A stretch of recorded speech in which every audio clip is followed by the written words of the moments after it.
Bible పట్ల కనీస అవగాహన లేకుండా, దేవుని గురించి కనీస పరిజ్ఞానం లేకుండా పాస్టర్స్గా పిలువబడే మనుషులు ఈరోజు ఉన్నారు. ఇలాంటి వారి వల్ల విశ్వాసులు ఈరోజు అన్యజనులు డిస్టర్బ్ అవుతున్నారు. ఇలాంటి వారి వల్ల దేవుడికి దూరంగా బ్రతికే వారు ఉన్నారు. ఇలాంటి మనుషుల వల్ల మీ విశ్వాసాన్ని పాడు చేసుకోవద్దు. ఇలాంటి మనుషుల వల్ల మీరు దేవునికి దూరంగా బ్రతకొద్దు. ఇలాంటి మనుషుల వల్ల మీరు సంఘానికి దూరంగా బ్రతకొద్దు. కానీ ఉపదేశానుసారంగా రక్షణను గురించి, మారు మనస్సు గురించి, దేవుని రాజ్యము గురించి బోధిస్తూ దైవ క్రమములు దేవునితో నడిచే సేవకుల్ని మీరు అనుసరించండి.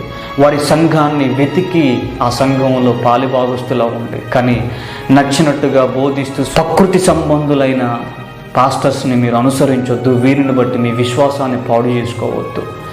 దేవునితో నడిచే సేవకులతో మీ ఆధ్యాత్మిక జీవితాన్ని ముందుకు కొనసాగించండి.